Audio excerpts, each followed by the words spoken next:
सकाळी उठ आणि ठाण्याला लूट हाच नवा धंदा. टीडीआर प्रकरणी महासभेत चर्चा न झाल्यानं राष्ट्रवादी शरद पवार पक्षाची टीका. सध्या ठाणे महानगरपालिकेच्या हद्दीतील शिळडायगर अनधिकृत गोदामांवर सध्या कारवाई करण्यात येत आहे. मात्र महासभेत बोलूनही कोठारी कंपाऊंडमधील बेकायदा पब्स, हुक्का पार्लर यावर कारवाई करण्यात येत नाही. यामागे 193 एकरचा टीडीआर घोटाळाच कारणीभूत असून सध्या ठाण्यात सकाळी उठ आणि ठाणे महापालिकेला लूट असा नवा धंदा सुरू आहे. मंगळवारी झालेल्या महासभेत फक्त टीडीआर दलाल जग्गू खेतवानी याच्या फायद्यासाठी चर्चा होऊ दिली नाही. सर्वोच्च न्यायालयाच्या स्थगन आदेश काळात ताबा पावती दिली जाते, मात्र प्रकरण न्यायप्रविष्ट असल्याचं सांगून महासभेत चर्चा होत नाही. हा कोणता प्रकार आहे असा सवाल करून या विरोधात सर्वोच्च न्यायालयात याचिका दाखल करण्याचा निर्धार राष्ट्रवादी काँग्रेस शरद पवार पक्षाचे गटनेते अभिजित पवार, प्रभारी विरोधी पक्षनेत्या मर्जिया पठाण, ज्येष्ठ नगरसेवक सुधीर भगत, मनीषा भगत आणि पल्लवी जगताप यांनी व्यक्त केलाय. ठाणे महानगरपालिकेकडून डी डायाभाई अँड कंपनीला 2,800 कोटी रुपयांचा टीडीआर बहाल करण्यात आला आहे. पण खात्याच्या जमिनीवर ठाणे महानगरपालिकेनं आरक्षण टाकून हा टीडीआर दिला आहे. या प्रकरणी अभिजित पवार आणि सुधीर भगत यांनी लक्षवेधी मांडली होती. मात्र प्रकरण न्यायप्रविष्ट असल्याचं सांगून चर्चा करण्यात आली नाही. त्याबाबत राष्ट्रवादी काँग्रेस शरद पवार पक्षाच्या नगरसेवकांनी पत्रकार परिषद घेऊन ठाणे महानगरपालिकेचा दुटप्पीपणा उघडकीस आणलाय. यावेळी मर्जिया पठाण यांनी शिळडायगर येथे कारवाई केली जाते, मात्र कोठारी कंपाऊंडमधील अनधिकृत बांधकामांवर कारवाई करण्यात येत नसल्याचं सांगितलं. यामागे टीडीआर घोटाळाच कारणीभूत आहे. जर हे प्रकरण न्यायालयात आहे तर आयुक्तांना टीडीआर देण्याची काय घाई होती असाही त्यांनी सवाल केलाय. तर गटनेते अभिजित पवार यांनी हे प्रकरण न्यायप्रविष्ट असल्याचं सांगण्यात आलंय, त्यामुळे चर्चा करता येणार नाही असं म्हटलं गेलं असलं तरी बीपीएमसी ऍक्ट 481 आणि 481H नुसार ही चर्चा करता आली असती. मात्र जग्गू खेतवानी नावाच्या टीडीआर दलालासाठी डी डायाभाई अँड कंपनीचे लाड करण्यात येत आहेत. ही चर्चा होऊ नये म्हणून काही तज्ज्ञांचा आग्रह होता. हे तज्ज्ञ पार्टनर असू शकतील म्हणूनच हा पवित्रा घेतला असावा. मुळात या ठिकाणी जैवविविधता उद्यान उभारण्यात येणार आहे. त्यामुळे नियमानुसार 8% टीडीआर देता येतो, परंतु येथे 2,800 कोटींचा टीडीआर दिला गेला. त्यासाठी ठाणे महापालिकेनं सर्वोच्च न्यायालयात प्रतिज्ञापत्र दिलं असून आता 2,800 कोटींच्या टीडीआरमुळे 18,000 घरं वाढतील. त्यांना सुविधा कशा पुरवणार असा सवालही उपस्थित करण्यात आलाय. तसंच या प्रकरणी सर्वोच्च न्यायालयात याचिका दाखल करण्याचा निर्धारही व्यक्त केलाय. तर सुधीर भगत यांनी या जमिनीचा ताबा देण्याचा अधिकारच ठाणे महानगरपालिकेला नसल्याचं सांगितलं. दरम्यान पल्लवी जगताप यांनी या 193 एकरमधील 17 एकर जमिनीवर एका तथाकथित शेतकऱ्यांना दावा केला होता. तहसीलदारांनी 70B नुसार ही जमीन संबंधितांना देण्यात आल्याचं सांगितलं असून खाण असलेल्या ठिकाणी शेती कशी होऊ शकते याचा साधा विचार केला जात नाही. लालसेपोटी जैवविविधता धोक्यात आणली जात आहे असाही त्यांनी आरोप केला. वनमंत्र्यांना या संदर्भात काही पत्रव्यवहार करणार आहात का? कारण वन खात्याची कोणतीही भूमिका या सगळ्या प्रकरणामध्ये दिसून येत नाहीये. वन खात्यात चढीचूप आहेत, मंत्री चढीचूप आहेत, शांत बसलेत, म्हणजे काहीतरी शिजलं असेल. त्याशिवाय तर असं होणार नाही. तो डोंगर 193 एकरचा डोंगर संजय गांधी नॅशनल पार्क, त्याला तुम्ही पार्क बनवलात महापालिकेने आणि पार्क बनवून ते विकताय तुम्ही. एखाद्या म्हणजे ठाणेकरांची कशी विल्हेवाट लावायची. आता समथिंग याच्यामध्ये गोष्टी आहेत. महानगरपालिकेमध्ये महासभा जेव्हा असते, महासभेमध्ये हा विषय येऊ शकणार नाही असं काही तज्ज्ञांचं, हुशार माणसांचं मत आहे. 2800 कोटीचा टीडीआर, 2800 कोटीचा टीडीआर, त्या टीडीआर मध्ये 18,000 जवळजवळ घरं होणार. 16-17 MLD रोज पाणी द्यावं लागणार, महापालिकेला द्यावं लागणार. कचरा त्यांचा काढावा लागणार, महापालिकेला काढावा लागणार. रस्ते वापरणार, महानगरपालिकेचे वापरणार. ड्रेनेज लाईन जाणार, महानगरपालिकेची जाणार. मग त्यात कन्सर्न त्या महासभेमध्ये हा विषय आला पाहिजे ना. 481H या अधिनियमानुसार हा टॉपिक महानगरपालिकेमध्ये, महासभेमध्ये आला पाहिजे. यासाठी काही असा पुन्हा एकदा सवाल उपस्थित होतोय, कारण मुंब्रा दिवा भागातल्या अनेक व्यवसायांवरती आठवडा चालवला जातोय, मात्र या सगळ्या व्यवसायांना अभय दिलं जातंय. काल माझं तेच पॉइंट ऑफ व्यू होता कि सी वी वेलकम अगर आप कहीं इलीगल जगहों पर और रिस्की जगहों पर आप कारवाई कर रहे तर आम्हाला काय प्रॉब्लेम नाहीये, पण निष्पक्ष राहून पूर्ण ठाण्यात कारवाई झाली पाहिजे. बरोबर. कोठारी कंपाऊंड माझी माहिती अनुसार तिथे रिझर्वेशन ऑफ गोडाऊन्स आहे. मग तिथे पब, हुक्का पार्लर आणि हॉटेल कशा काय चालत आहे? तर तिथे कारवाई होत का नाही? मग ठाण्यातला सील करणार आहे तुम्ही आणि मुंब्राला तुम्ही हातोडा मारणार आहे, असं नाही चालणार आहे ना. सिलफाट्याला तुम्ही हातोडा मारणार आहे, असं नाही चालणार आहे. Risk is risk everywhere. आणि माझं मन दुखतंय. कोई भी बिजनेसमैन या किसी का भी कुछ डेमोलिश होता है, कार्रवाई होती है, तर माझा मन, मेरे को बुरा लगता है. कोई भी थानेकर का नुकसान होता है तो being a woman I am little sensitive in this matter. पण जेव्हा माझं पहिला प्रश्न असा आहे की प्रशासनाला मला विचारायचं आहे की जेव्हा कन्स्ट्रक्ट होत आहे ही सगळी गोडाऊन्स आणि पब आणि हुक्का पार्लर, तेव्हा तुम्ही झोपत आहे का? तेव्हा तुम्ही कारवाई का नाही करत आहे? मग एकदा काय अपघात झाला, मग त्याच्या नंतर जेव्हा एक लक्षवेधी आली, मग त्याच्या नंतर तुम्ही जाऊन त्याच्या नंतर जाऊन तुम्ही डिरेक्टली असा एवढा फास्ट हे घेणार, ऍक्शन घेणार? नाहीतरी आपण प्रत्येक वेळी तिथे जाऊन तक्रार करू, काय होत नाही. मग एकदा तुम्ही लक्षवेधी आली, मग त्याच्या नंतर तुम्ही जाऊन काय दाखवायला अशी कारवाई करायला चालू करत आहे. चांगली पद्धत ठीक आहे, तुम्ही कारवाई करा, पण पूर्ण ठाण्यात कारवाई करा. ठाणे, कलवा, दिवा, मुंब्रा सगळीकडे कारवाई करा. तुम्ही निष्पक्ष राहून कारवाई करा.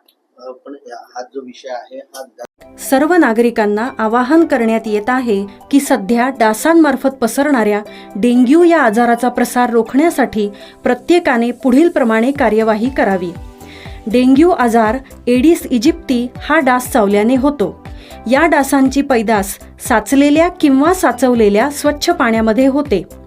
8 दिवसांपेक्षा जास्त दिवस पाणी उघडे व साचून राहिल्यास त्यात डास अंडी घालतात. अंड्यांच्या अळ्या तयार होऊन पुढे डास तयार होतात. यासाठी आपल्या घरातील पाणी साठे, उदाहरणार्थ बॅरल्स, पिंपे, टाक्या, हौद, रांजणे इत्यादी दर आठवड्याला रिकामे करून घासून पुसून कोरडे करून पुन्हा भरावे. 1 दिवस कोरडा दिवस म्हणून पाळावा. पाणी साठ्यांना घट्ट झाकणे बसवावीत किंवा जुनी साडी, चादर, धोतर यांनी बांधून झाकून ठेवावीत, म्हणजे डास त्यात जाऊन अंडी घालणार नाहीत. घराच्या गच्चीवर, आजूबाजूला, अंगणात कोठेही पाणी साचू देऊ नये. भंगार सामान उघड्यावर टाकू नये, उदाहरणार्थ टायर्स, प्लास्टिक सामान, कुंड्या, टाकाऊ वस्तू इत्यादी. अशा सामानात पावसाचे पाणी साठून त्यात डेंग्यूच्या डासांची पैदास होते. घरातील कूलर्स, फ्रीजच्या पाठीमागील ट्रे हे देखील वेळोवेळी कोरडे करावेत. लक्षात ठेवा, नुसत्या फवारणीने डास घनता कमी होत नाही, तर त्यासाठी डास पैदास ठिकाणे नष्ट करणे ही आपल्या सर्वांची जबाबदारी आहे. कोणताही ताप अंगावर न काढता जवळच्या शासकीय रुग्णालयात मोफत औषधोपचार घ्या. अशा प्रकारे नागरिकांनी सहकार्य केल्यास डेंग्यूचा प्रसार रोखणे सहज शक्य आहे.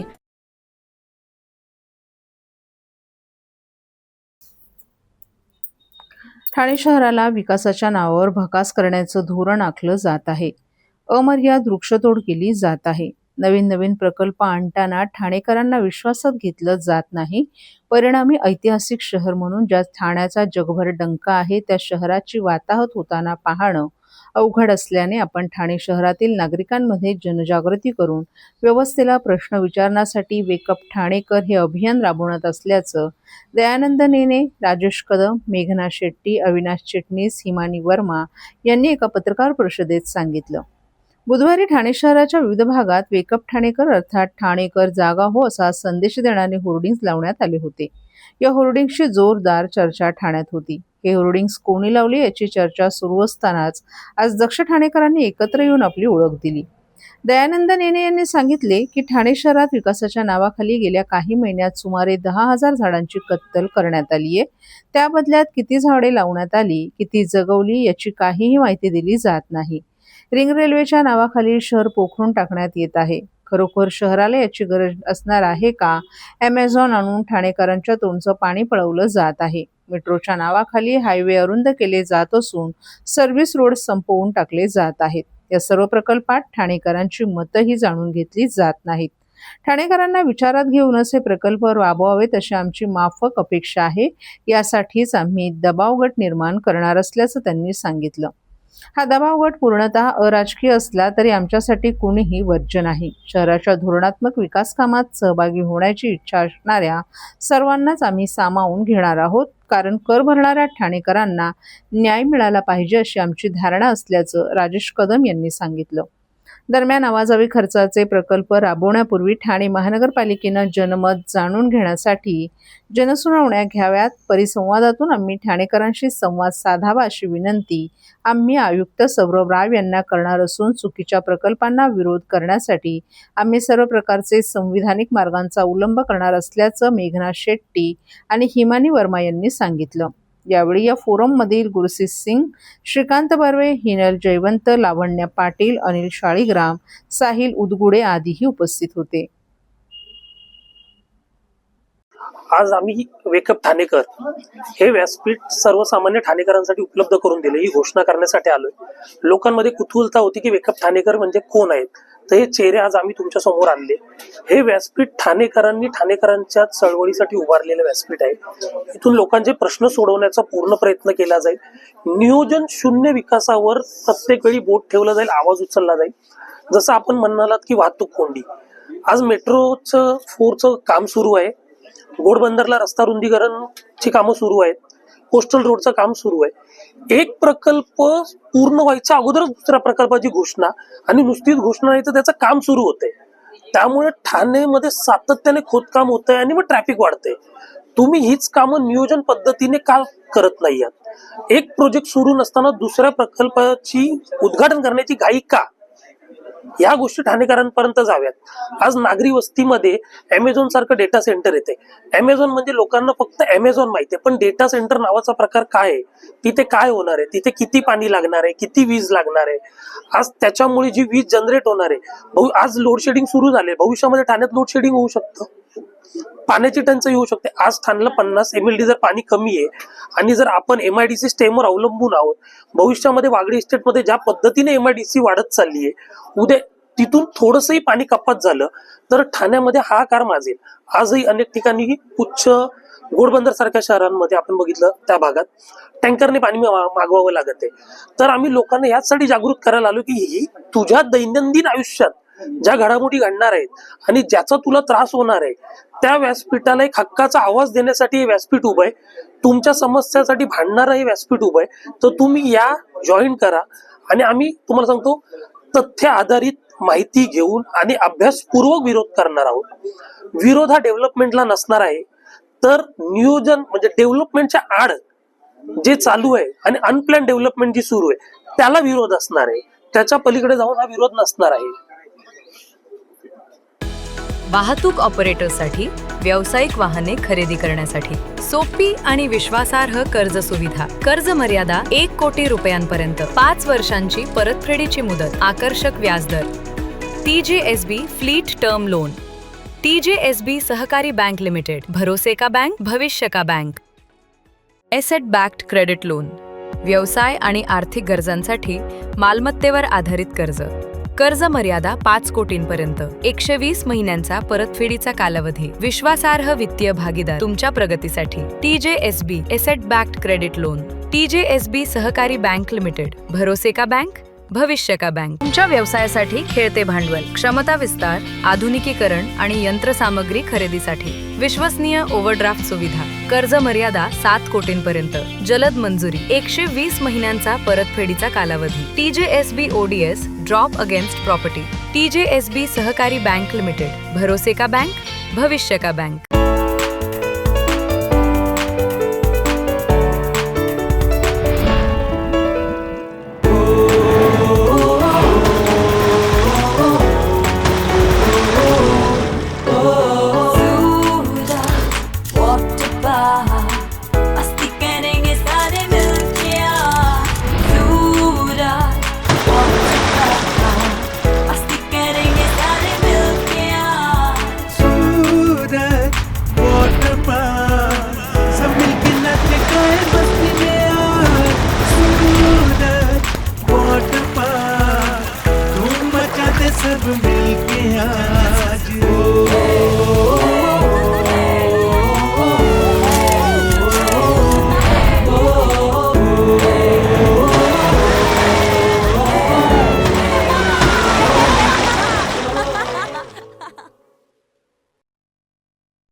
शिळखिळकाळी भागात रसायन, टायर, भंगाराची साठवणूक करणाऱ्या बेकायदा गोदामाने विरोधात ठाणे महानगरपालिकेनं विशेष मोहीम हाती घेतली आहे। या मोहिमेत बुधवारी 44 बेकायदा गोदामे जमीनदोस्त करण्यात आली असून आतापर्यंत पालिकेने 261 बेकायदा बांधकामं भुईसपाट केली आहेत।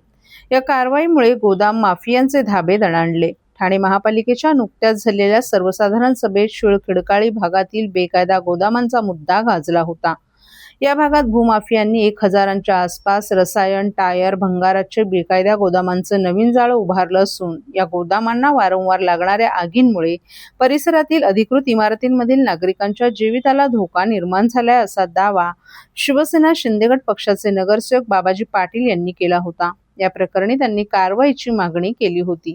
शासकीय जागेवर उभारण्यात येत आलेल्या गोदामांच्या मुद्द्यांवरून झालेल्या टीकेनंतर खडबडून जागे झालेल्या ठाणे महापालिकेच्या अतिक्रमण विभागाने विशेष मोहिमेअंतर्गत गोदामांचं सर्वेक्षण करून त्याचं बांधकाम पाडण्याचं काम सुरू केलं होतं।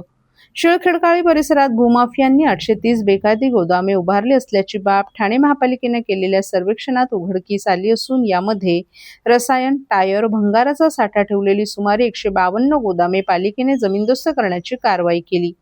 या मोहिमेत रसायने, प्लास्टिक, ज्वलनशील पदार्थ तसंच भंगार साठवणूक करणारी गोदामे प्राधान्याने तोडण्यात येत असून यानुसार ही गोदामे तोडण्यात आली आहेत। त्यानंतर 65 गोदामं तोडली होती।